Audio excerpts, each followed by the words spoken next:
마법으로 가득한 세상에서 한 무리의 병사들이 시체신이라 알려진 악마와 맞서 싸우는 모습을 보게 됩니다. 시체신은 마법 무기를 소환하여 병사들에게 발사하고 쉽게 그들을 제압합니다. 대장은 전설적인 영웅이 오고 있다는 소식을 듣고 그러한 위협에 맞설 수 있는 것은 오직 영웅뿐이라는 것을 알고 병사들에게 후퇴 명령을 내립니다. 전설적인 영웅 시그루아가 시체신에게로 향합니다. 그들은 전투를 벌이고 시체신은 마법을 사용하여 영웅을 공격하지만 시그루아는 자신의 검으로 방어하며 피해를 입지 않습니다. 시체신은 죽은 자들의 영혼을 모아 언데드 드래곤을 소환하고 그것은 시그루아에게 돌진하지만 영웅은 자신의 마법검으로 그것을 쉽게 두 통각냅니다. 그들은 계속해서 공격을 주고받고 시그루아는 그를 밀어붙입니다. 불리하다고 판단한 시체신은 영웅을 물리치기 위해 해골 군대를 소환합니다. 시그루아는 자신의 악의 눈을 사용하여 죽은 자들의 영혼을 보고 시체신 또한 같은 능력을 가지고 있음을 알게 됩니다. 시그루아는 해골 군대를 향해 돌진하여 그들을 뛰어넘고 천장을 향해 불덩이를 날립니다. 이로 인해 천장이 무너지고 바위들이 적들에게 쏟아집니다. 시그루아는 시체신에게 타격을 입히고 항아리에 담긴 뇌가 그 진짜 모습임을 드러냅니다. 시체신은 강력한 주문을 사용하려 하지만 시그루아는 전력으로 돌진합니다. 그는 검을 찌르고 그것을 관통하여 어둠의 하늘을 꿰뚫는 거대한 폭발을 일으킵니다. 하지만 그의 기억이 갑자기 흐릿해지고 그는 전투의 결과를 기억하려고 애쓰며 시체신이 환생 마법을 사용했던 것으로 드러납니다. 목에 상처를 입은 채 골목에서 깨어난 그 시체신은 주위를 둘러보며 무슨 일이 일어났는지 이해하려 애쓰고 자신이 아무것도 알아볼 수 없는 현대 도시에 있음을 알게 됩니다. 드론에 의해 갑자기 발견되자 쿠루야는 소년이 이미 사망했다고 확인했기에 놀란다. 그는 팀의 목표물이 아직 살아있다고 알리고 쿠루야는 찢긴 목구멍으로 소년이 어떻게 돌아다닐 수 있는지 의아해한다. 한편 시체신은 모든 것이 너무 낯설어서 어디에 있는지 깨닫지 못하고 여전히 어리둥절해한다.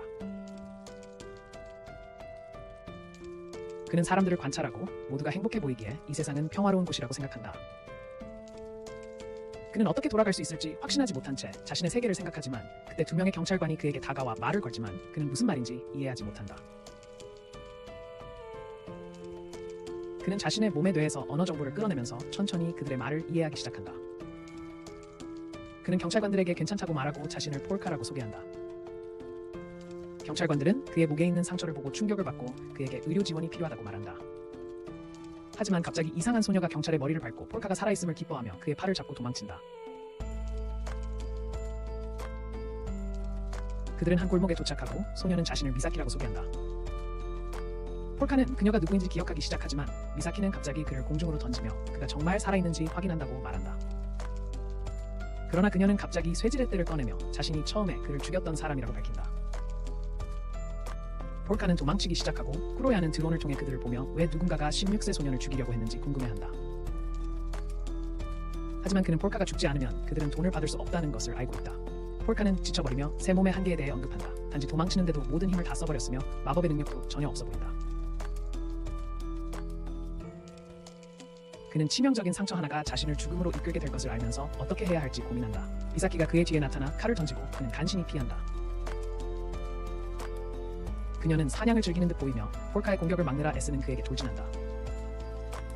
그는 도망치려 하지만 미사키가 단검을 던져 그의 다리에 맞자 넘어진다. 하지만 그는 다시 일어서 단검을 뽑아 미사키에게 던진다. 미사키는 감탄하며 그가 자신을 겁먹게 한다고 인정하고 조심하지 않으면 그에게 반할까봐 두려워한다. 폴카는 이상한 방에 들어가 그 용도를 궁금해하는데 미사키가 그에게 다가와 다리를 향해 단검을 던져 그를 쓰러뜨린다. 그녀는 그곳이 예전에 야쿠자의 처형장이었고 귀신이 출몰한다는 소문이 있어 사람들이 피하려 한다고 밝힌다. 폴카는 자신의 악의 눈으로 죽은 자들의 영혼을 보며 그 소문이 사실임을 확인한다. 그는 악의 눈이 영혼의 힘임을 깨닫고 폴카의 몸 안에서도 여전히 그것을 사용할 수 있다. 미사키는 그를 끝장낼 뻔하지만 방 안의 영혼들로부터 힘을 모아 괴물 같은 팔을 소환하고 미사키를 꿰뚫어 순식간에 죽입니다. 다른 세계에서 시체신은 패배한 것처럼 보이지만 세구라는 그의 최후의 마법에 대해 의문을 품고 그의 영혼이 너무 빨리 사라졌기 때문에 시체신이 진정으로 패배했다고 확신하지 못합니다. 동료는 시체신의 영혼이 더 이상 그들의 세계에 없다고 알려주지만 영웅은 여전히 의심합니다. 회상 장면에서 우리는 시체 신이 악의 눈 때문에 평화로운 삶을 살 수 없었음을 알게 됩니다. 그는 부모에게 동정 마법사들에게 팔렸고 제국이 멸망할 때까지 부활사로서 수많은 전투를 치렀지만 그가 진정으로 원했던 것은 평화였습니다. 그는 결국 인간들과 평화롭게 살고 사랑도 찾지만 군인들이 죽은 자의 영혼을 노예로 삼기 때문에 부활사들을 사냥하기 시작합니다. 그들은 사냥 과정에서 그의 주변 사람들을 죽이고 그는 분노하여 복수를 위해 수세기 동안 사람들을 괴롭히고 수많은 군인들을 죽이며 버려진 탄광에 머물게 됩니다.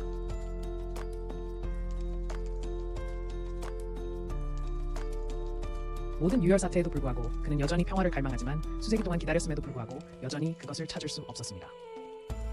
자연사할 수 없었기에 자신을 쓰러뜨릴 자를 기다렸습니다. 새로운 몸으로 환생하여 마침내 평화를 찾기 위해서요. 현재로 돌아와 폴카는 미사키가 이미 죽은 것을 보고 놀랍니다. 질문할 것이 있었는데 시체가 발견되면 경찰의 추적을 받을까 걱정됩니다. 쿠루야는 드론으로 모든 것을 지켜봤고 상관인 클라리사에게서 연락이 옵니다. 임무가 왜 이렇게 오래 걸리냐는 질문에 그는 방금 일어난 일을 담은 영상 파일을 보냅니다. 정신이 이상해지는 것 같다고 생각하며. 다른 회상 장면에서 미사키의 부모님은 그녀를 진심으로 사랑했고 행복한 어린 시절을 보내게 했습니다. 하지만 그녀의 부모님이 겐바라는 남자에게 눈앞에서 살해당하면서 그녀의 삶은 파괴됩니다. 그 때문에 암살자가 되기 위해 훈련했고 결국 그 남자를 찾아 고통을 안겨주었습니다. 미사키는 복수심이 아니라 단지 악당들을 죽이는 것을 즐기기 때문에 그들을 죽인다고 밝힙니다. 그녀의 표적은 마침 악당들이었을 뿐입니다. 그녀는 결국 폴카를 죽이는 임무를 받고 순진한 사람을 죽이는 것이 어떤 것인지 알고 싶어서 수락합니다. 미사키는 쇠지렛대로 그를 공격하고 순진한 사람을 죽이는 것도 재밌다는 것을 깨닫습니다. 하지만 그녀는 자신의 존재에 의문을 품기 시작하고 죽는 게 더 낫다고 생각하며 자살까지 생각하게 됩니다. 그때 갑자기 구루자에게서 전화가 오는데 목표물이 아직 살아있다는 소식입니다.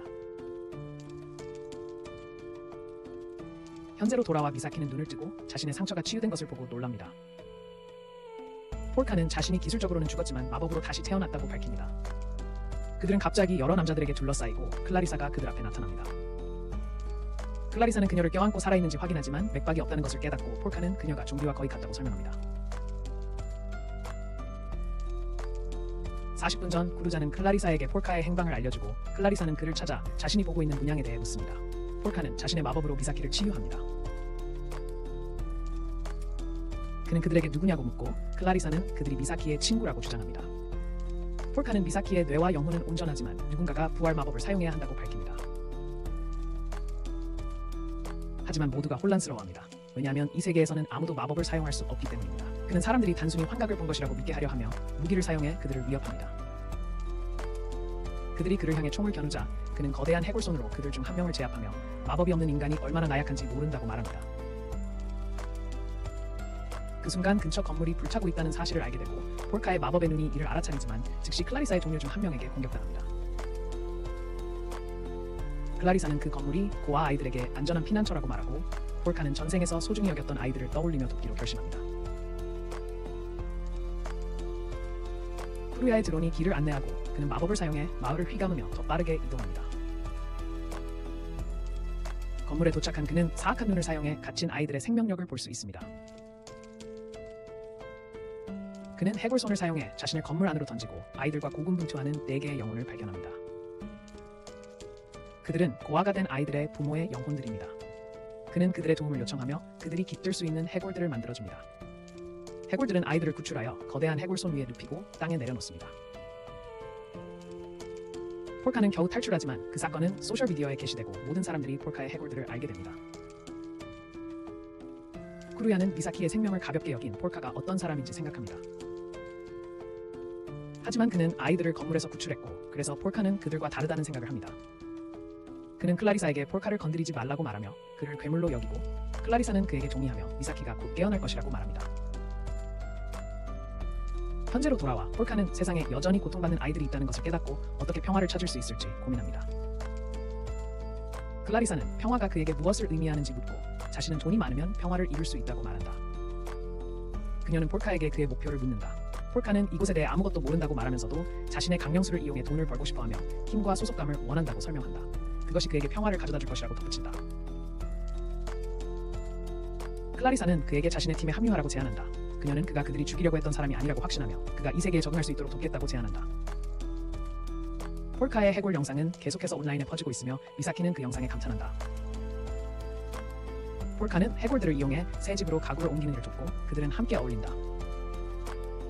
미사키는 자신을 죽인 사람과 함께 시간을 보내는 것이 정말 즐겁다고 밝힌다. 왜냐하면 그녀는 한 번도 죽임을 당한 적이 없었기 때문이다. 그들이 있는 건물이 클라리사의 소유이며 그 이름은 고문 빌딩이고 실제로 유령들로 가득 차 있다는 것을 알게 된다. 폴카는 동물들이 자신이 알던 것들과 비슷하다는 이유로 자신이 다른 세계에 있다는 것을 의심하기 시작한다. 하지만 그는 기뻐합니다. 겔두드 종교가 이 세상에 존재하지 않기 때문입니다. 그는 과거의 시체의 신이라는 혐오스러운 존재로서 그 종교에 의해 사냥당했던 것을 설명합니다. 폴카는 자신의 몸을 주기로 했던 사람을 찾는다면 마침내 평화를 얻을 수 있을 거라고 생각합니다. 클라리사는 그 사람을 알고 있지만 비밀로 하고 대신 그에게 건물 사용을 허락합니다. 클라리사가 더 이상 그의 목숨을 노리는 계약을 받아들이지 않을 거라는 것을 알고 폴카는 스스로 조사하기로 결정합니다. 하지만 쿠루야는 클라리사가 암살자를 위한 유일한 중개인이 아니라고 밝히지만 폴카를 죽일 수 있는 사람은 많지 않다는 것을 인정합니다. 그는 레밍스라는 사람을 언급하지만 금세 그 생각을 떨쳐냅니다. 쿠루야는 미사키를 되살린 것이 좋은 생각이었는지 의문을 품고 폴카는 시체의 주인이 자신에게 그녀를 용서하라고 말했다고 밝히며 자신의 영혼이 이제 드론 안에 있다고 말합니다. 폴카는 사람들의 영혼을 그릇에 담을 수 있는 능력을 가지고 있으며 인간의 생명은 자신에게 장난감과 같다고 인정하며 쿠루야는 그가 골칫거리라고 생각합니다. 폴카는 돈을 방법을 생각하며 세상에 어떤 일이 있는지 물어본다. 미사키는 암살을 제안하며 그녀를 죽일 수 있었던 그라면 잘할 것이라고 말한다. 그 순간 미사키를 만나러 온 방문자가 나타나고 다른 조직의 암살자들에게 쫓기고 있다며 도움을 요청한다. 미사키는 다른 일을 하고 있다고 말하지만 폴카가 대신 수락하자 미사키도 요청을 받아들인다. 그들은 암살자들이 진발을 위해 일했던 버려진 창고에 있다는 정보를 받는다. 미사키는 창고로 돌진하지만 곧바로 매복 공격을 당한다. 미사키는 그들을 절름발이들이라 부르며 싸우지만 도움을 요청했던 남자에게 갑자기 뒤에서 총을 맞는다. 그 남자는 자신들이 진발을 복수하러 온 것이라 밝히며 부하들에게 그녀를 죽이라고 명령한 뒤 등을 돌린다. 미사키가 건달의 다리를 붙잡는 동안 폴카가 나타나 모두의 시선을 사로잡습니다. 폴카는 미사키가 좀비이기 때문에 쉽게 죽일 수 없다고 알립니다. 미사키는 일어서서 건달 하나를 날려버리고 쿠루야는 폴카에게 함정인 줄 알았냐고 묻습니다. 폴카는 몰랐지만 그 남자를 괴롭히는 아이들의 영혼이 있어서 의뢰를 받아들였다고 말합니다. 그는 거대한 해골파를 소환하여 모든 남자들을 돌덩이로 으깨버리고 아이들의 영혼이 평화롭게 쉬도록 합니다. 그 후 미사키는 자신의 몸에 난 총알 구멍이 이미 치유된 것을 보고 기뻐하고 쿠로야는 인간의 목숨을 장난감처럼 여기는 폴카가 아이들의 영혼의 말을 왜 들었는지 의아해합니다. 하지만 폴카는 아이들을 웃게 할 수 있기 때문에 여전히 인간의 생명을 소중히 여긴다고 밝힙니다. 이 말에 쿠로야는 자신들이 표적을 다루는 바 때문에 자신들을 쓰레기로 여기는 반면 폴카와는 다르다는 것을 깨닫습니다. 진바 패걸이 다른 멤버들이 복수하려고 무기고를 열지만 레밍스가 공격해서 전원 제거한다. 폴카는 뱀파이어에 대한 책을 읽으며 자기 세계에 뱀파이어가 실존한다고 주장하고 미사키에게 만화가 충분하면 뱀파이어로 만들 수 있다고 말해 미사키를 흥분시킨다. 한편 클라리사는 폴카 암살을 의뢰한 의뢰인에게서 전화를 받지만 계약을 해지하기로 한다. 고자브로라는 남자가 맥주값 6만엔을 못 내서 사과하는 모습이 나오고 취한 스바키라는 남자가 클라리사를 찾으면서 술집들이 손님들을 바가지 씌운다고 말한다.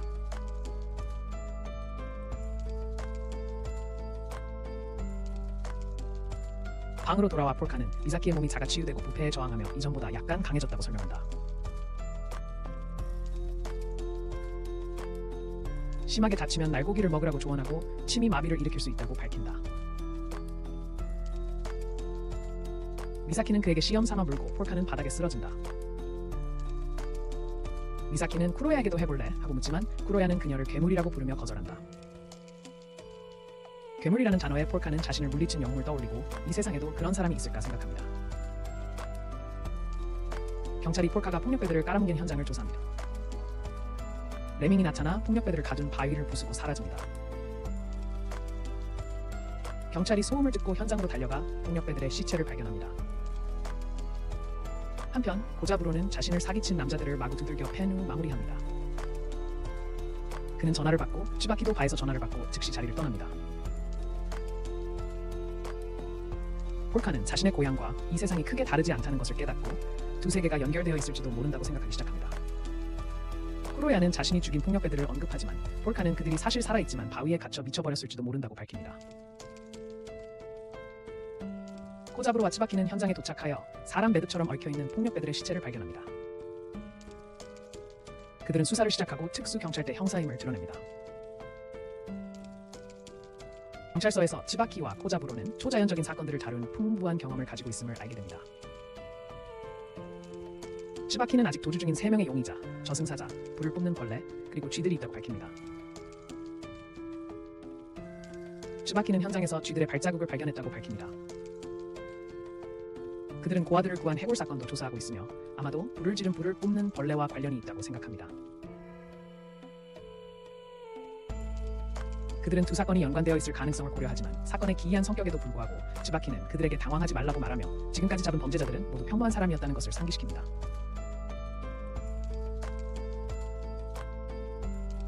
한편 폴카는 쿠로야가 드론을 다시 사용할 수 있도록 자신의 몸 원래 주인의 영혼을 봉제 인형에 담습니다. 그는 원래 폴카의 정체성을 착각한 것에 대해 사과하며 그에게 보상하겠다고 약속합니다. 미사키는 봉제 인형을 보고 귀엽다고 생각하며 안아줍니다. 그러자 인형이 빨개집니다.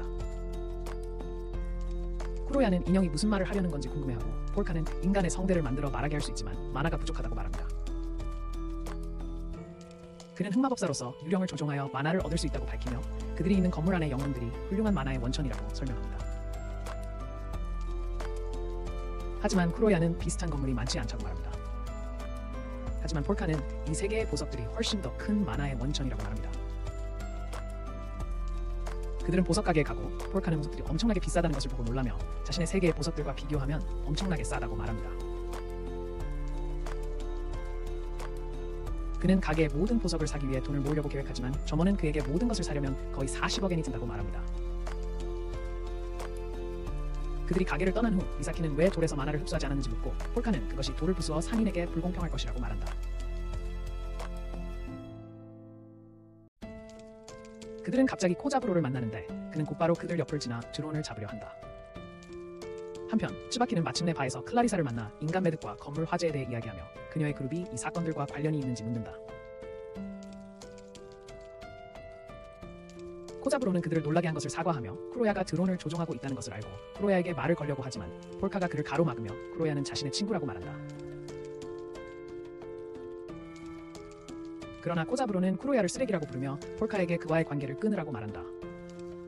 폴카는 자신의 과거 삶에서 죽임을 당한 친구들을 떠올리며 자신의 능력을 사용해 코자브로로부터 드론을 빼앗는다. 코자브로는 폴카에 대해 더 알고 싶어 한다. 쿠로야는 코자브로가 매우 위험한 인물이라고 경고하며 그가 혼자서 조직을 파괴하는 것을 목격했다고 말한다. 그는 폴카에게 능력을 사용하지 말라고 경고하며 그렇게 하면 평화로운 삶을 수 없을 것이라고 주장한다. 코자브로가 폴카를 추궁하기 시작하자 클라리사와의 연관성이 드러나면 수사가 시작될 것을 아는 쿠로야는 불안해합니다. 그래서 쿠로야는 코자브로에게 폴카와 미사키는 단순한 게임 친구라고 말합니다. 그는 코자브로를 드론으로 포위하고 아이들을 괴롭히는 그의 영상이 인터넷에 퍼질 것이라고 경고합니다. 하지만 코자브로는 아랑곳하지 않고 쿠로야가 자신의 목숨을 구하기 위해 옛 친구들을 팔았다고 비웃습니다. 갑자기 미사키가 코자브로 뒤에 나타나 그를 쓰러뜨리고 변태로부터 자신을 방어했다고 주장합니다. 폴카와 함께 도망치는 미사키를 코자브로가 쫓지만 폴카의 뼈손을 이용해 도망쳤기 때문에 찾을 수 없습니다. 쿠로야는 폴카에게 코자브로의 말이 사실이라며 자신의 목숨을 구하기 위해 그의 비밀을 폭로할 것이라고 인정합니다. 하지만 폴카는 그의 목숨이 비밀보다 더 소중하다고 말합니다. 경찰서에서 코자브로는 경찰에게 미사키의 몸에 있는 발자국을 조사해달라고 부탁합니다. 경찰은 즉시 그것을 알아보고 인간 매듭 사건 현장에서 발견된 발자국과 일치한다는 것을 밝혀냅니다. 코자브로는 그 사건에 흥미를 느껴 흥분합니다. 베테랑 경찰은 과거에 레밍들을 본 적이 있다고 밝히며 그들이 총알 세례를 퍼부는 동안 자신이 그들을 제압했다고 주장합니다. 경찰은 그들이 자신을 상대할 수 있을지 의심하지만 특수부대가 그들이 가진 전부라는 것을 알고 있습니다. 한편 레밍들은 내내 경찰서 안에 숨어 있었고 미사키의 발자국 사진을 확인합니다. 츠바키는 현재 술집에서 술에 취해 자신이 처리했던 초자연적인 사건들에 대해 이야기하고 건물 화재에서 발견된 해골들에 대해서도 언급합니다. 클라리사는 그가 그들의 그룹을 조롱하기 위해 이러는 것을 알고 있지만 그들은 그가 너무 깊이 파고들도록 내버려둘 수 없다고 생각합니다. 술집 여자들은 폴카에게 경고하는 것을 고려하지만 마침 그 순간 그가 도착합니다. 츠바키가 그들을 알아채고 인간 매듭 사건 관련자의 묘사가 적힌 메시지를 받습니다. 미사키와 일치하는 것 같아서 츠바키는 그 둘과 시간을 보내달라고 부탁합니다. 한편 쿠로야는 코자부로가 그룹이 함께 시간을 보내고 있는 바로 향하는 것을 봅니다. 쿠로야는 그들에게 떠나라고 경고하지만 이미 늦었고 코자부로는 그의 부하들과 함께 이미 도착했습니다. 코자부로가 그룹에 합류하고 츠바키는 그들에게 몇 가지 질문만 하고 싶다고 밝히지만 갑자기 방이 어두워지고 그 둘은 즉시 형사들에게 숨습니다. 클라리사는 자신의 장난이 아니라고 주장하는 반면 폴카는 야간 투시경을 사용하여 어둠 속을 봅니다. 하지만 천장에 있는 레밍들을 보고 그는 두려워합니다. 클라리사가 촛불을 켜자 레밍이 싸울 준비를 한 듯 등장합니다.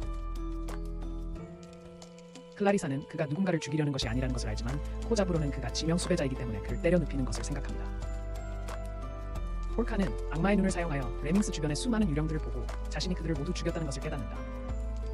레밍스는 경찰들을 공격하여 마치 헝겊 인형처럼 날려버리고 코자부로는 반격하려 하지만 그의 공격은 레밍스에게 전혀 통하지 않고 레밍스는 그를 심각하게 여기지도 않는다.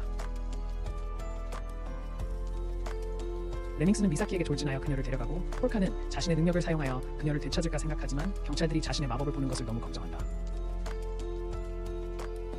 코자부로는 계속해서 레밍스를 추격하지만 그는 레밍스의 상대가 되지 못한다.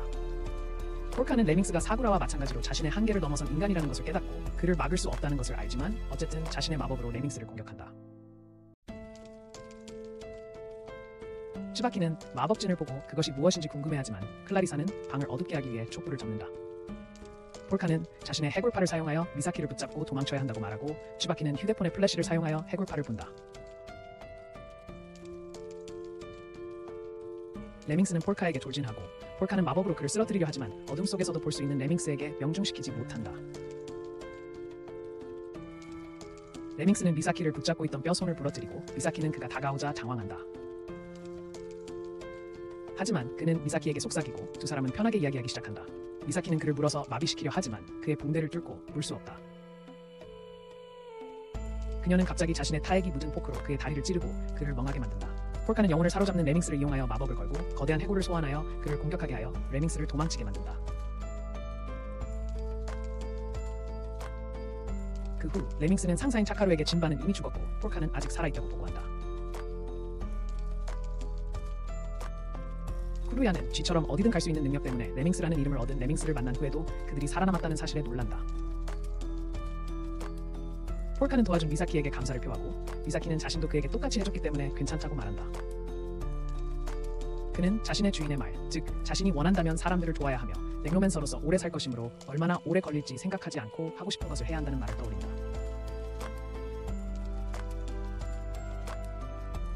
폴카는 친구들에게 그들에 대해 더 알고 싶고 그들과 평화롭게 지내고 싶다고 말한다.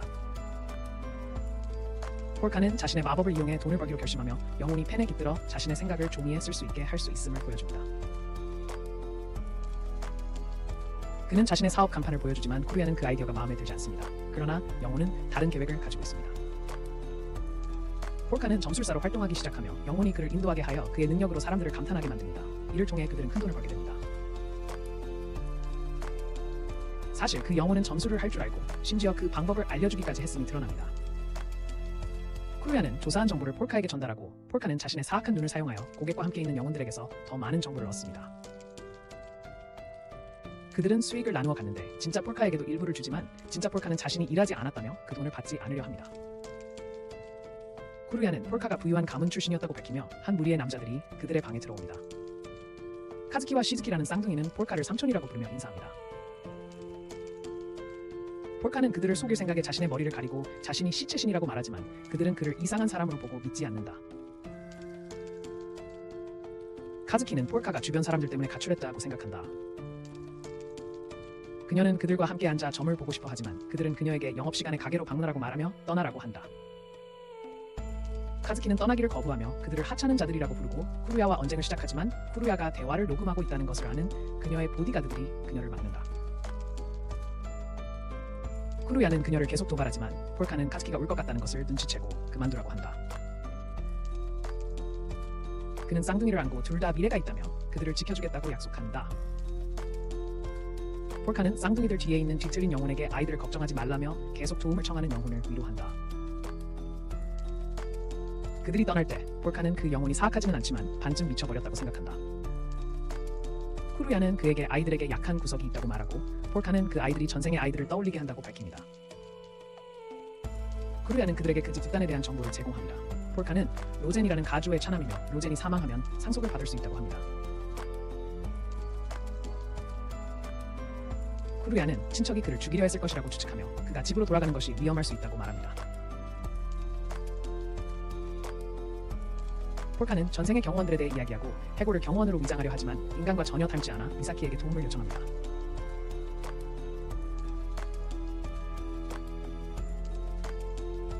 집으로 가는 길에 쌍둥이들은 타카루를 만나고 타카루는 폴카에 대해 묻습니다. 폴카가 집으로 돌아온다는 것을 알고 그를 만나기를 고대합니다. 그는 쌍둥이들에게 조심하라고 경고하며 여동생에게 일어났던 사고와 같은 일이 또 일어나는 것은 유감이라고 말합니다. 그 여동생이 그들을 따라다니는 영혼임을 밝힙니다. 폴카와 미사키는 신 오야마 저택을 방문하고 폴카는 그 크기에 놀랍니다. 쌍둥이들과 타카루가 그들을 맞이하고 타카루는 그의 동반자에 대해 묻고 미사키는 예의 바르게 자신을 소개합니다. 그들은 식당으로 이동하고 미사키는 폴카가 자신을 구했다는 이야기를 꾸며냅니다. 그녀는 건물에서 뛰어내리려던 순간 폴카가 구해줬다고 합니다. 알고 보니 그녀는 잘 사는 집안 출신으로 과거 타카루가 어렸을 때 도움을 받은 적이 있던 가족이었습니다. 우리는 시노야마 가문에 대해 더 알게 됩니다. 폴카는 로젠의 두 번째 아내의 아들이며 쿠루야는 타카루가 그의 조카임을 경고합니다. 쿠루야는 자신이 26세이며 동시에 악명 높은 시노야마 보안그룹의 회장임을 언급합니다. 갑자기 미사키는 타카루의 아내 키리에게 포옹을 받습니다. 키리는 그녀의 이야기를 감동적으로 느꼈고 그녀가 어려운 상황에 처하면 도와주겠다고 제안하며 친구로 환영합니다. 폴카는 미사키가 연기를 잘하는 것에 감명을 받아 자신도 최선을 다하기로 결심하지만 시즈키가 그의 어깨에 있는 상어에 대해 갑작스럽게 추궁합니다. 상어가 움직이는 것을 보았기 때문입니다. 폴카는 나머지 가족들이 어디에 있는지 궁금해하고 카즈키는 그들이 모두 일하러 가서 현재 집에는 자신들뿐이라고 말합니다. 하지만 로젠이 갑자기 등장하며 자신도 집에 있다고 상기시키고 키리는 그의 건강 상태를 이유로 움직이지 말아야 한다고 말합니다. 폴카는 집을 떠난 것에 대해 사과하지만 로젠은 그가 돌아온 것만으로도 기쁘다고 말합니다. 미사키의 이야기를 우연히 듣게 되었다며 자세한 이야기를 듣고 싶다고 합니다. 그래서 폴카에게 자신을 따라오라고 합니다. 둘은 조용한 방으로 이동하고 폴카는 떠난 후 자신이 무엇을 해왔는지 이야기합니다. 폴카는 아버지를 잘 속이고 있다고 생각하지만 로젠은 갑자기 그의 정체를 묻습니다. 폴카는 당황하고 로젠은 그의 아들처럼 생겼지만 다른 사람임을 확신한다고 말합니다. 폴카는 로젠이 터무니없다고 말하지만 로젠은 갑자기 칼을 뽑아들며 아버지는 자신의 아들을 알아볼 수 있다고 말합니다. 진짜 폴카가 아직 살아있는지 묻지만 갑자기 폴카는 쌍둥이가 위험에 처했음을 감지하고 그들을 지키겠다고 약속했던 것을 언급하며 로젠은 그를 놓아줍니다. 폴카가 달려나가자 방 안에 있는 수수께끼의 여자가 로젠에게 기회가 있을 때 사칭범을 죽였어야 했다고 말하지만 로젠은 그럴 수 없었다고 말합니다. 갑자기 멀리서 폭발이 일어나고 쌍둥이의 과거 회상 장면이 나옵니다. 카즈키는 여동생에게 숲에서 지갑을 잃어버렸다고 말합니다. 언니인 스즈카는 나가서 지갑을 찾지만 사촌들이 쌍둥이를 살해하려는 음모를 꾸미는 것을 목격하게 됩니다. 스즈카는 서둘러 쌍둥이에게 경고하려 하지만 결국 불에 타 죽고 그들을 따라다니며 누군가 자신들을 구해주기를 애원하는 영혼이 됩니다. 현재로 돌아와 쌍둥이는 폭발 소리를 듣고 화재가 발생했다는 말을 듣고 남자는 그들에게 대피하라고 합니다. 쌍둥이가 남자를 따라가자 스즈카는 그들에게 가지 말라고 애원합니다. 한편 스바키와 고자부로는 팬텀 솔리테어로 알려진 문제아 테냐라는 남자를 방문하여 화재 사건에 대한 정보가 있는지 알아봅니다.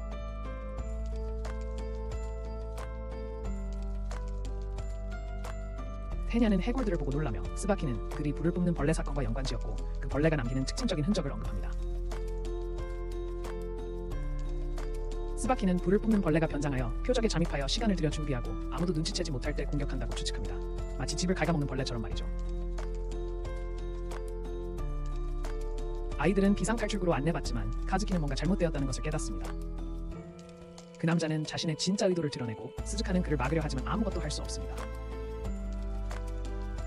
남자가 쌍둥이에게 다가가자 미사키가 갑자기 나타나 그 남자를 발로 차날리고 스즈카는 보이지 않지만 아이들을 구하러 왔다고 말합니다. 남자는 다시 일어서며 변장을 벗고 아이들을 먹어치울 생각에 들떠 있었다고 말합니다. 미사키는 쌍둥이에게 도망치라고 말하고 쌍둥이는 재빨리 도망칩니다. 그 남자는 자신을 살인자들의 살인자 자쿠라고 소개하며 미사키의 정체를 알고 있는 듯합니다. 그는 갑자기 방 전체에 불을 지르지만 미사키는 그에게 돌진하고 그는 그녀가 인간인지 의아해합니다. 미사키는 그가 아이들을 쫓지 않는 것이 이상하다고 생각하지만 남자는 아이들이 도망칠 곳이 없다고 말합니다. 쌍둥이는 스즈카에게 일어난 일 때문에 자신들이 벌을 받는 것인지 궁금해하며 다시 스즈카를 만나면 사과하겠다고 다짐합니다. 천장이 그들 위로 무너져 내리지만 폴카는 해골팔을 사용해 잔해를 받치며 간신히 제 시간에 도착합니다. 그는 그들에게 밝은 미래가 있을 것이라고 안심시키며 스즈카가 그들에게 화난 것이 아니라고 말합니다. 그들은 간신히 밖으로 나가고 타카라는 이 난장판을 치울 생각을 합니다. 우리는 공격을 배후에서 조종한 사촌이 쌍둥이를 불을 내뿜는 벌레가 처리했을 것이라고 생각하는 것을 보지만 갑자기 오토바이가 다가오며 그 남자는 처리됩니다. 저택으로 돌아오자 자쿠는 쌍둥이가 살아남은 것에 놀랍니다. 그는 퇴각하기로 결심하지만 폴카가 그를 붙잡습니다. 그는 메이드로 변장하고 있었지만 폴카는 그의 영혼을 볼 수 있으며 그가 얼굴을 훔친 하인들에게 시달리고 있다고 말합니다. 미사키가 갑자기 나타나 그를 벽으로 차버리고 좀비가 된 덕분에 화재에서 살아남을 수 있었다며 기뻐합니다. 자쿠는 장갑을 이용해 불을 다시 지피며 너무 자만하지 말라고 경고한다. 그는 벌레처럼 무슨 일이 있어도 계속해서 버틸 거라고 주장한다. 폴카는 만화가 충분히 남아있는지 의문을 품지만 갑자기 다른 존재를 감지하고 레밍스가 갑자기 나타나 그 남자를 제압한다. 하지만 그는 조용히 하라고 신호를 보낸 후 다시 사라지고 그들은 혼란스러워한다. 자쿠는 결국 경찰에 체포되고 탈출 방법을 생각한다. 하지만 불을 뿜는 벌레의 흔적이 갑자기 지붕에 나타나고 그가 가짜임을 알게 된다. 그는 갑자기 불꽃에 휩싸여 폭발하고 멀리서 지켜보는 신비로운 소녀가 보인다. 로제는 폴카에게 모든 것을 설명해달라고 하지만 폴카는 누군가 엿듣고 있다는 것을 눈치채고 프라이버시를 지켜야 한다고 말한다. 로제는 하인들을 내보내고 폴카는 진실을 털어놓는다. 그는 다른 세계에서 왔으며 자신의 마법눈을 보여주며 이야기에 신빙성을 더한다. 로제는 아들을 죽인 미사키를 향해 검을 겨누지만 진짜 폴카가 나타나 아버지를 말린다. 로제는 아들이 상어 인형 속에 있다는 것을 깨닫고 아들의 즐거워하는 모습에 웃으며 검을 거둔다. 로제는 시체 신의 영혼을 인공 신체에 옮기자고 제안하지만 진짜 폴카는 자신이 로봇 몸을 갖고 싶다며 그에 따른 힘을 원한다고 말한다. 로제는 폴카가 여전히 표적이기에 시체 신이 그의 몸에 있는 것이 더 안전하다고 생각하고 손주들을 구해준 것에 대한 감사로 그들을 풀어준다. 나중에 미사키는 진짜 폴카에게 사과하며 매달리고 그는 그것을 받아들이는 듯하다. 그때 쌍둥이들이 달려와 폴카와 미사키에게 감사를 표한다. 미사키는 감동하지만 폴카는 그들에게 감사할 필요 없다며 수호령에게 감사해야 한다고 말한다. 걸어가면서 미사키는 이제 평온해진 스즈카와 계약을 맺을지 궁금해하지만 폴카는 아직 때가 아니라고 말합니다. 한편 구치소에서는 코자부로와 치바키가 진짜 불을 내뿜는 벌레가 모방자를 죽였다는 것을 알게 되지만 테냐는 그것에 신경 쓰지 않습니다. 그는 해골 사건에 더 관심이 있습니다. 그는 형사들에게 해골의 영상을 보여달라고 요구하지만 치바키는 정보를 교환해야 한다고 말합니다. 그러나 테냐는 자신이 직접 보면 된다고 말하며 그 순간 조명이 꺼집니다. 코자부로가 손전등을 켜자 테냐가 사라진 것을 보고 놀랍니다. 형사들은 비상회의를 열어 팬텀 솔리테어의 탈주를 모두에게 알립니다. 테냐는 여러 범죄를 저질렀지만 그는 총리를 납치한 후 검은 천을 씌워 흔적도 없이 사라지게 하며 악명을 떨치게 되었습니다.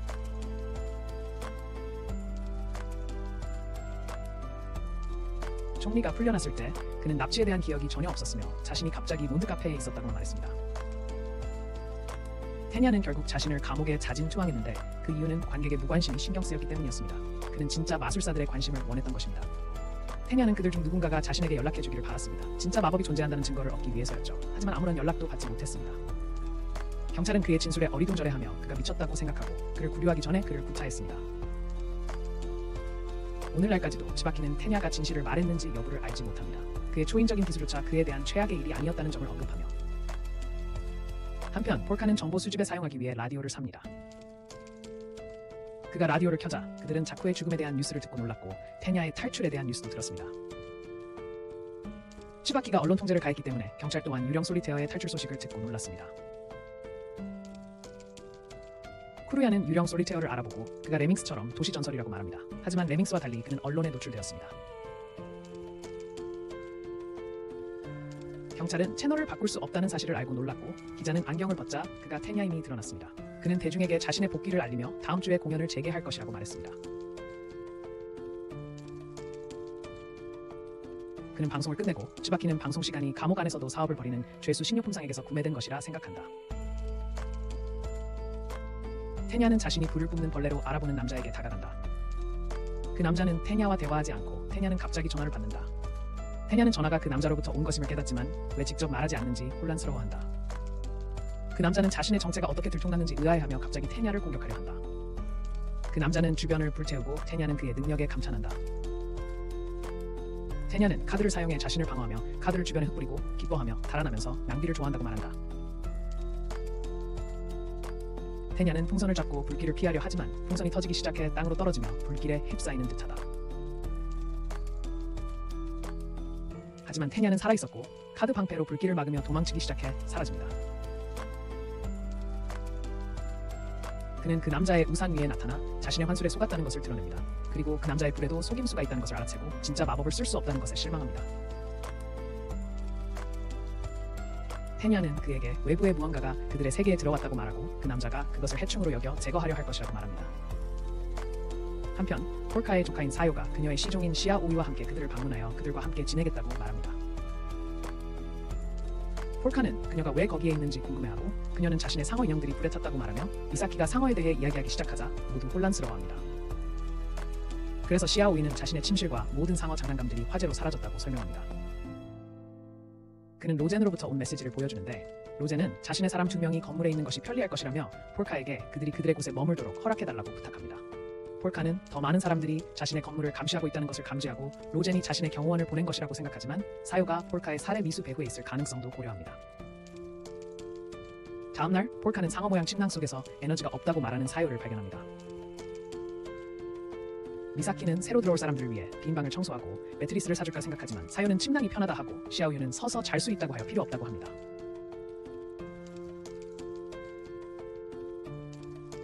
시아오유는 신노야마 저택에 경찰이 들끓는다고 말하며 사요를 돌보고 식사를 준비하겠다고 합니다.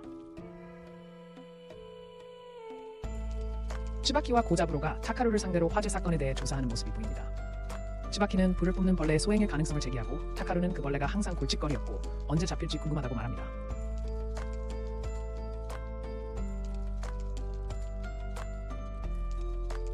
그는 테냐의 탈출을 상기시키며 자신과 이야기하는 대신 테냐를 찾아야 한다고 말합니다. 형사들이 자리를 뜨고 고자부로는 타카루가 폭력으로 문제를 해결하는 유형의 사람 같다고 말합니다. 츠바키는 폴카와 신노야마 가족의 사진을 보여주며 신노야마 일가와 맞설 필요가 있을지도 모른다고 말합니다. 그들은 폴카가 로젠의 막내 아들이라는 것을 알고 있고 지난 한 달간 발생한 사건의 중심에 폴카나 타카루가 있을 수 있다고 생각하고 있습니다. 사요와 샤오이는 다른 방으로 이동했고 그곳에서 저녁 시간을 보내게 됩니다. 사요가 잠든 사이 샤오이는 일어나 폴카와 쿠로야가 그들에 대해 어떻게 할지 논의하는 것을 엿듣습니다. 그는 로젠이 왜 폴카를 신뢰하는지 모르지만 폴카가 뭔가를 꾸미고 있다고 생각하며 그를 폭로하려 결심합니다. 로젠이 그에게 그 건물로 가라고 명령했고 폴카가 가짜라는 것을 밝혔지만 그들이 적은 아니라고 알립니다. 그래서 샤오이에게 사요와 가짜 폴카를 보호하라는 임무를 맡겼지만 샤오이는 꺼려합니다. 샤오이는 두 폴카를 모두 죽이면 자신이 로젠에게 더 나은 아들이 될 거라고 생각합니다. 회상 장면에서 샤오이가 팔다리가 잘린 채 병원 침대에 누워있는 모습이 나옵니다. 그의 아버지는 그를 독을 재배하는 데 사용되는 살아있는 아이의 몸인 천구로 만들려고 생각합니다.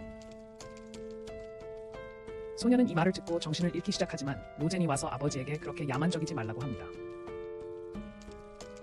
소년의 아버지는 그들의 일족 사람들은 단지 도구일 뿐이라고 설명하고 로젠은 자신의 집단의 최신 기술로 소년을 사겠다고 제안합니다. 로젠은 그에게 의수를 몇 개 줄까 생각하며 그를 받아들이며 미소 짓습니다. 현재로 돌아와 소년은 계속해서 엿듣고 있는데 클라리사는 시노야마 가문도 범죄 조직과 연줄이 있다고 밝힙니다. 그녀는 그들이 폴카를 죽이기 위해 고용된 것뿐이라고 생각합니다. 가문의 암살자들은 그 상황에 개입할 수 없기 때문입니다. 클라리사는 소년의 가문인 레이 가문이 시노야마 가문의 암살자 역할을 하고 있으며 그들은 이를 처리하기 위해 특별한 방법을 사용하는 것으로 알려져 있다는 것을 알고 있습니다. 소년은 폴카가 자신의 세계의 용에 대해 이야기하는 것을 듣습니다. 그 용은 아름다운 여인의 모습으로 왕족을 유혹하지만 장군과 사랑에 빠져 제국이 멸망했을 때 도망쳤다고 합니다.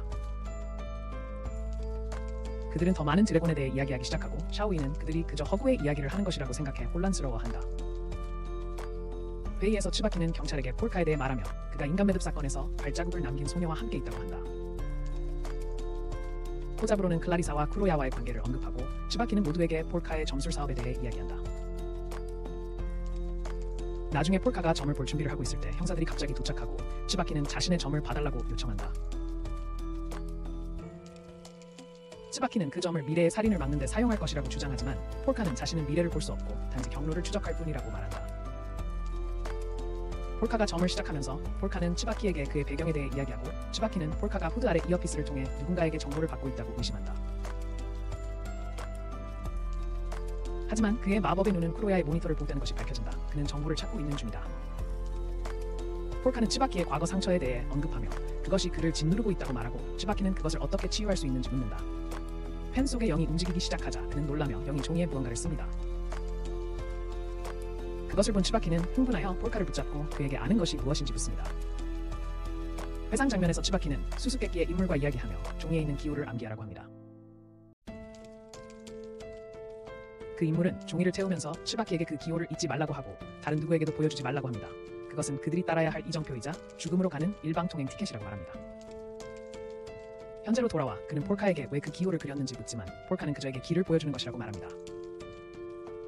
그는 폴카를 놓아주고 예상보다 많은 돈을 지불하며 작별 인사를 하고 떠납니다. 쇼유는 종이에 무엇이 적혀 있었는지 궁금해하며 가짜 폴카의 비밀을 조사해볼 생각을 합니다. 그는 저녁을 사겠다며 외출 허락을 구하고 세이오는 그를 보내줍니다. 한편 츠바키는 고자브로와 함께 식사를 하고 있었고 고자브로는 낭독 중에 왜 그렇게 흥분했는지 종이에 무엇이 적혀 있었는지만 츠바키는 나중에 말해주겠다고 합니다. 쇼유는 그들이 식당을 나서는 것을 보고 조금 더 따라갈까 생각합니다.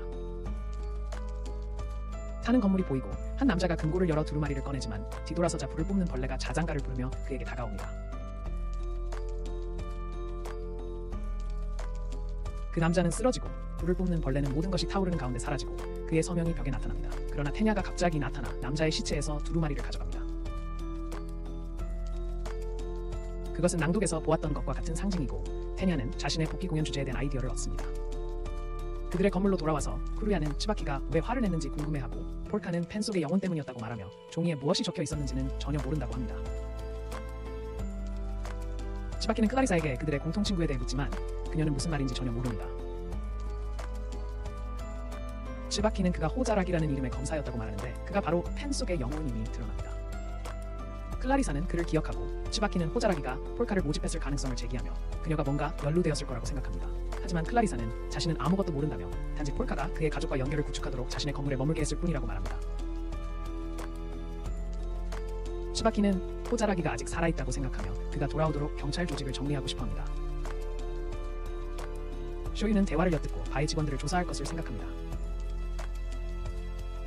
쿠루야는 호자라기가 경찰 부패를 조사했던 검사관이었다는 사실에 놀라고 폴카는 그가 종이에 적은 내용을 묻지만 호자라기는 100만 엔의 대가를 요구합니다. 하지만 그들은 그 돈이 없습니다. 호자라기는 그 사건이 자신의 후회 중 하나와 관련이 있다고 밝히고 그래서 폴카는 자신의 약속의 일부로서 그를 도울 수밖에 없습니다. 구치소에서 테냐는 상징에 대한 정보를 사기 위해 식료품상을 찾아갑니다. 우리는 그 식료품상이 100년의 역사를 가진 상인 가문 출신이며 가업의 5대 소유자라는 사실을 알게 됩니다. 그는 국가와 거래를 통해 힘을 얻었기 때문에 독특한 감옥방을 가지고 있으며 그와의 거래는 무엇이든 가능하다는 사실이 드러납니다. 식료품점 주인은 그에게 무료 샘플을 주며 그 상징들이 의미를 지닌다고 말한다. 그는 한 개의 대각선이 칼을 의미하며 유럽의 옛 기사단이 비슷한 휘장을 사용했다고 밝히지만 더 이상 말하지 않고 데냐가 더 알려면 돈을 내야 한다고 말한다. 데냐의 공연날이 되고 모두가 밖에 있는 비행선들을 알아챈다. 모든 비행선에는 그 상징이 표시되어 있었고 폴카는 그것이 자신의 세계에서 멸망한 제국의 문장을 나타내는 것이라 놀란다. 츠바키는 코자브로에게 폴카가 자신에게 보여준 상징과 같다고 말하고 코자브로는 팬텀 솔리테어가 호자라기 사건과 관련이 있다고 생각하며 츠바키는 자신이 데냐에게 표적이 되고 있을 가능성을 고려한다. 그때 한 경찰관이 츠바키에게 경찰 본부에서 그를 찾고 있다고 알린다. 데냐는 비행선 위에서 뉴스를 듣지만 기자는 비행선이 외국 예술가들의 작품일 것이라고 말하며 그는 실망한다. 그가 구치 시설에 있었을 때 식료품점 주인이 그에게 정보값으로 30억 엔을 청구했고 테냐가 정말로 돈을 벌고 싶다면 평생 60억 엔을 벌 수 있을 것이며 그 정보는 그의 운명을 결정할 것이라고 설명한다. 하지만 잘못 다루면 그를 파멸시킬 수도 있기에 30억이 적절한 가격이라고 생각합니다. 하지만 테냐는 직접 답을 찾기로 하고 식료품점 주인에게 돈을 지불하여 여러 대의 비행선을 띄웁니다. 그는 비행선 위에서 만화를 읽다가 갑자기 저격수에게 총을 맞지만 저격수는 자신이 정말로 그를 맞췄다는 사실에 놀랍니다. 하지만 관측수는 그가 빗나갔다고 말하고 그 시체가 단순한 마네킹이었던 것이 드러납니다. 테냐는 방송에 출연하여 이 사건을 모두에게 알리고 경찰이 자신을 살해하려 했다고 비난합니다. 그는 그 상징 때문에 누군가 자신을 죽이려 했다고 말하며 음모나 비밀 결사가 관련되어 있다고 생각합니다. 테냐는 그 상징에 대해 알려주는 사람에게 3억 엔의 현상금을 걸고 곧 연락처를 공개하겠다고 말하며 방송을 마칩니다. 폴카는 상황이 엉망이 되었다는 것을 지적하며 다음에 무엇을 해야 할지 고민하지만 사요는 제국과 환생에 대한 이야기를 들었다며 무슨 일이 일어나고 있는지 묻습니다. 그래서 폴카는 자신의 이야기를 그녀에게 설명하며 곧 원래의 폴카에게 시체를 돌려줄 것이라고 말합니다. 쿠루야는 사요가 그 이야기를 믿지 않을 것이라고 생각하지만 사요는 자신이 아는 폴카와는 전혀 다르다는 것을 알아챘기 때문에 그를 믿는다고 말합니다. 그녀는 진짜 폴카와 함께 화장실에 가서 그 정보를 그녀에게 맡길 수 있는지에 대해 이야기합니다. 폴카는 영혼의 일부를 제거하는 영혼을 이용하여 누군가의 기억을 바꿀 수 있다고 밝히지만 이것은 대상의 뇌에 영향을 미칠 수 있다고 말합니다. 그는 예전 세계에서는 어렵지 않았다고 말하지만 이 세계의 인간들이 다를까봐 사요의 정신을 파괴할까봐 두렵다고 말합니다. 그들이 이야기하는 동안 그들은 갑자기 미사키가 함께 있지 않다는 것을 알아챕니다. 미사키는 사요가 샤워하는 동안 그녀에게 합류하여 진짜 폴카를 죽였다고 말하지만 사요는 폴카가 이미 자신을 용서했다는 것을 알고 있으며 그들은 친구가 됩니다. 미사키는 사요가 폴카를 죽이라고 지시한 사람이 될 수 없다고 말합니다.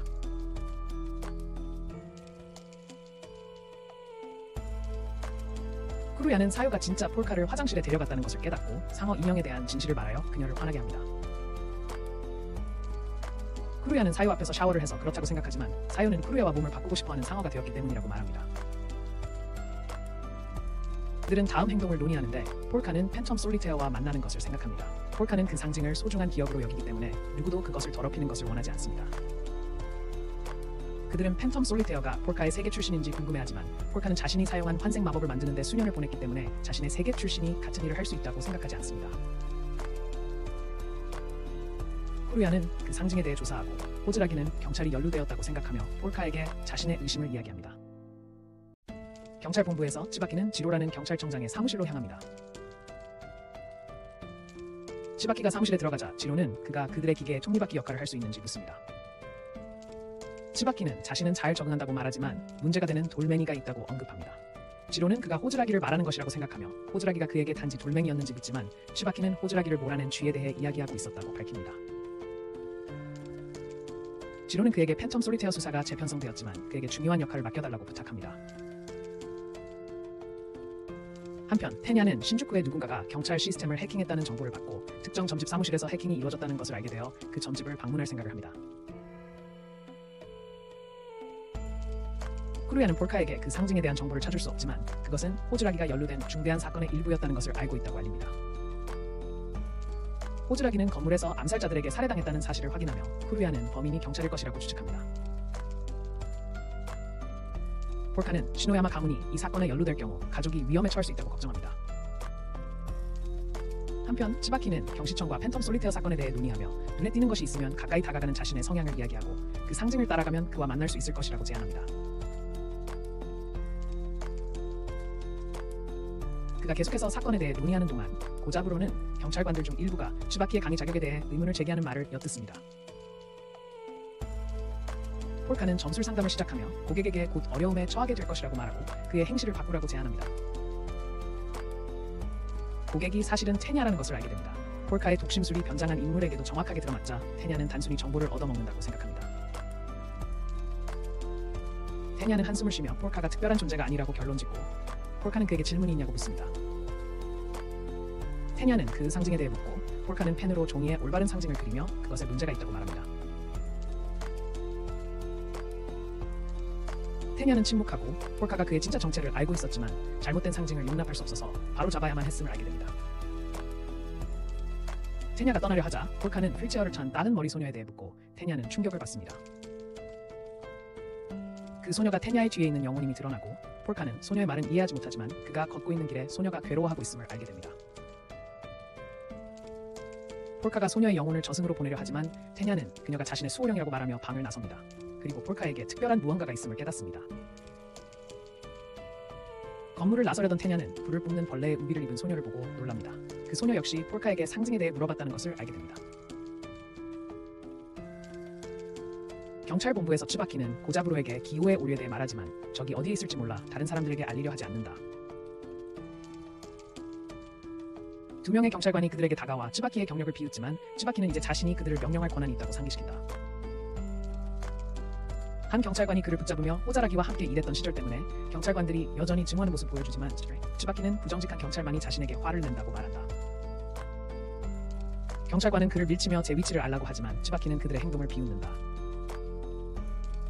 그때 츠바키의 부서 소속 야츠와 토자와 두 명의 경찰관이 도착하여 경찰관의 팔을 아무렇지도 않게 부러뜨리지만 토자와는 그 경찰관이 스스로 팔을 부러뜨렸다고 주장하며 팔을 잡아당기고 문제 해결이라고 말한다. 히바키 본청장은 그들에게 무슨 일이 일어났는지 묻고 토자와는 부상당한 동료에게 응급처치를 했을 뿐이라고 설명한다. 츠바키는 그에게 개인적으로 상황을 설명하지만 그는 항상 자신을 감싸줄 수 없으므로 파장을 일으키지 말라고 요청한다. 그날 저녁 테냐는 옥상을 통해 고문 건물에 들어가려는 순간 갑자기 공격을 받는다. 그는 카드를 이용해 공격을 받고 공격 배후에 폴카가 있다고 생각하며 폴카를 부르지만 샤오이가 나타나 테냐를 혼란스럽게 합니다. 진짜 폴카는 방에서 자고 있는 폴카를 발견하고 벽에 불을 뿜는 벌레가 남긴 것으로 보이는 글씨를 발견합니다. 회상 장면에서 제국이 위기에 처하자 시체신이 그들을 돕는 것을 고려합니다. 주인은 제국 없는 삶을 준비하라고 말하며 그들에게는 무한한 시간이 있다고 말하지만 문을 열면서 인간의 시간을 소중히 하라고 합니다. 하지만 시체신은 소중한 사람들을 구하지 못했고 세상의 적이 되어버렸기에 주인의 충고를 따르지 못했습니다. 현재로 돌아와 진짜 폴카가 잠든 폴카를 깨우고 벽에 쓰인 세상은 버그가 있는 프로그램이며 당신은 흰개미입니까? 아니면 벌레를 먹는 새입니까? 라는 글을 보여줍니다. 폴카는 불을 뿜는 벌레로 보이는 알 수 없는 번호로부터 전화를 받습니다. 남자는 그에게 사브라몬드의 사생아이냐고 묻고 폴카는 그가 그 이름을 어떻게 아는지 궁금해합니다. 한편 소우는 테냐를 향해 칼을 휘두르고 테냐는 재빨리 피한다. 소우는 손가락을 긴 칼로 변형시키고 테냐는 당황하며 계속해서 피한다. 한 남자가 싸움을 지켜보고 있으며 그는 타카루에게 상황을 알리고 그 혼란에서 이득을 취할 수 있다며 개입하기로 결정한다. 폴카는 그가 사브라몬드에 대해 얼마나 알고 있는지 그 또한 저 세상에서 온 사람인지 알아보려고 한다. 하지만 불을 뿜는 벌레의 우비를 입은 소녀가 그 남자와 이야기하는 모습이 보이고 폴카는 그들의 대화를 이해하기 어려워한다. 그는 전화를 건 사람이 근처에 있을 것이라고 생각하고 눈으로 주변을 살피다가 옥상에서 싸우고 있는 테냐와 소우를 발견한다. 테냐는 속으로는 당황하지만 태연한 척하려고 애쓴다. 무슨 일이 일어나고 있는지 전혀 모르는 상태다. 소우는 폴카와의 관계에 대해 의문을 품고 호자라기라는 이름을 언급하며 그를 시험해보기로 한다. 테냐는 호자라기와 아는 체를 하고 자오는 그가 호자라기의 죽음에 연루되었는지 의심한다. 테냐는 변명하려 하지만 자오는 그를 적이라 여기고 공격한다. 하지만 렘밍스가 갑자기 그들 사이에 끼어들고 둘 다 그의 위험성을 알아차린다. 타카루의 동료들은 렘밍스가 자오를 공격할까 걱정하지만 타카루는 자오를 해치지 말라고 명령했고 렘밍스가 명령을 따를 것이라고 확신한다. 렘밍스는 테냐 쪽으로 돌아서고 자오는 기회라 생각하고 칼로 공격하지만 렘밍스는 아랑곳하지 않고 테냐에게 계속 다가간다. 무시당한다고 생각한 자오는 손가락을 이용해 다시 공격한다. 렘밍스의 몸을 뚫지 못하자 대신 전기 충격을 가한다. 하지만 렘밍스는 풀려나고 테냐에게 계속 다가가자 테냐는 당황하여 평화적으로 해결하자고 애원한다. 한편 야츠와 토자와가 다가가며 소녀를 발견합니다. 한밤중 거리를 돌아다니는 그녀를 수상히 여깁니다. 그녀는 서둘러 전화를 끊고 폴카는 무슨 일인지 궁금해하며 자신의 기억이 더럽혀지길 원치 않는다고 생각합니다. 그는 행동을 준비합니다. 아래에서 누군가 당황하고 있는 것을 감지하고 동시에 전화가 끊긴 것을 보고 발신자가 근처에 있다고 추측합니다. 이 단서를 놓치고 싶지 않은 그는 자신의 능력을 발동합니다. 모두가 이상한 기운을 느끼며 폴카가 건물을 뒤덮고 자신의 신전이라 불리는 영역을 만들어냅니다. 소녀는 두 경관에게 자신의 개가 도망쳐서 찾으러 나왔을 뿐이라고 설명하고 곧 그녀의 아버지가 합류합니다. 폴카는 그들을 눈으로 지켜보며 거짓말이라는 것을 알았다. 주변의 개를 감지하지 못했고 그 둘의 영혼이 상징에 대해 물었던 테냐와 소녀임을 알아봤기 때문이다. 그래서 그들을 계속 추적하기 위해 감지 범위를 넓히기로 한다. 주변 사람들은 갑자기 불안한 기분을 느끼지만 무슨 일이 일어나는지 알 수 없다. 폴카는 시아우이를 돕기 위해 옥상으로 향하지만 진짜 폴카는 들킬까봐 걱정하며 투명한 손을 사용할 준비를 한다. 레밍스는 투명한 손의 공격을 받지만 아무렇지도 않게 테냐를 향해 계속한다. 테냐도 영향을 받고 무슨 일이 일어나는지 궁금해한다. 폴카는 자신의 감지 범위 내에서 제어력이 향상된 것을 알아채고 한 단계 더 나아가기로 결정한다. 테냐는 연막탄을 던지고 풍선을 이용해 도망치려고 하지만 갑자기 충격을 받고 타카루도 충격적인 보고를 받는다. 폴카는 영혼들과 공감하여 그들의 감각을 손으로 공유하고 그들에게 물리적인 형태를 줄 수 있습니다. 레밍스를 잡으려는 수많은 손들이 보이지만 폴카는 아직 그를 제압할 힘이 없다는 것을 깨닫고 대신 테냐를 쫓기로 합니다. 테냐는 그 손들을 보고 기뻐하며 그 비밀을 궁금해하지만 또 다른 풍선으로 도망치는 데 성공합니다. 폴카는 그가 도망쳤다는 사실에 실망하지만 자신이 소녀를 잡았다고 밝힙니다.